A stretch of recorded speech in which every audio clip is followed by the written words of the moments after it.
मोहम्मद अली को तो आप सब लोग जानते हैं। वो एक ग्रेट बॉक्सर थे। वो दुनिया के यंगेस्ट और हैवी वेस्ट चैंपियन थे और उन्होंने 19 बार अपने टाइटल का दफा किया। अपनी जिंदगी में उन्होंने 61 फाइट्स की और उनमें से 56 जीती, विन की। 37 बार उन्होंने अपने ओपोनेंट को नॉक आउट किया। एक दिन मोहम्मद अली से किसी ने पूछा कि जिंदगी में कामयाब होने के लिए स्किल ज्यादा जरूरी है या विल? विल मतलब विल पावर, खुद पर यकीन, कुछ कर दिखाने का जज्बा। तो मोहम्मद अली ने जवाब दिया, विल स्किल से ज्यादा जरूरी है। उस आदमी ने जवाब दिया कि कैसे?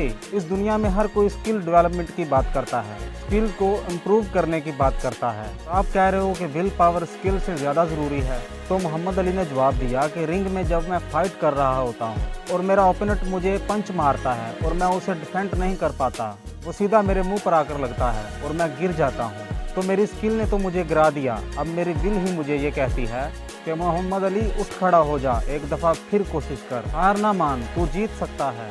और मैं अपनी विल पावर की वजह से ही दोबारा उठकर खड़ा होता हूँ। अगर मेरी विल कमज़ोर हो तो मैं उधर ही हार मान जाऊँ। इसलिए दोस्तों, आपका IQ लेवल कितना हाई है और आप कितने काबिल हैं, कितने स्किल्ड हैं, कितनी शानदार सलाहियत के मालिक हैं, लेकिन अगर आप में कुछ कर दिखाने का जज्बा ही नहीं, अगर आप गिरने से डरते हैं तो गिर जाएं तो उठने की हिम्मत नहीं करते, हार मान जाते हैं, क्विट कर देते हैं, तो आप ज़िंदगी में कुछ नहीं कर सकते। लेकिन अगर आपने ज़िंदगी में कुछ कर दिखाने की ठान ली है तो फिर आप एक हथौड़े से भी पहाड़ को काट सकते हैं। जी हाँ दोस्तों, मैं कोई अफसानवी बात नहीं कर रहा। आप ज़रूर जानते होंगे ऋषराज मांझी को, जिसकी बीवी हॉस्पिटल पहुंचने से पहले ही फौत हो गई थी, क्योंकि उसके गांव से शहर जाने के रास्ते में एक बहुत बड़ा पहाड़ था जिस पर से गुजरना बहुत मुश्किल था, जिससे गुजरते हुए उसकी बीवी रास्ते में ही फौत हो गई। तो उस आदमी ने पहाड़ को काट कर उससे रास्ता बनाने की ठान ली ताकि किसी और का प्यारा ऐसे ही फौत ना हो। उसके पास वसाइल नहीं थे, उसके पास सिर्फ एक हथौड़ा था।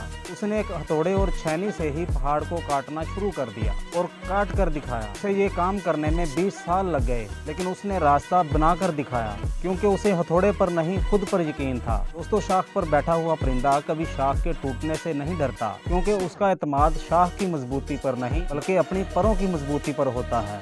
तो इसलिए दोस्तों, सहारे ढूंढने की बजाय खुद पर यकीन करना सीखो, क्योंकि सहारा तो एक दिन टूट जाएगा। आपका खुद पर यकीन आपको कभी गिरने नहीं देगा। तो अपनी ज़िंदगी का ये असूल बना लो, इससे पहले जीत और हार से पहले हार ना मानो।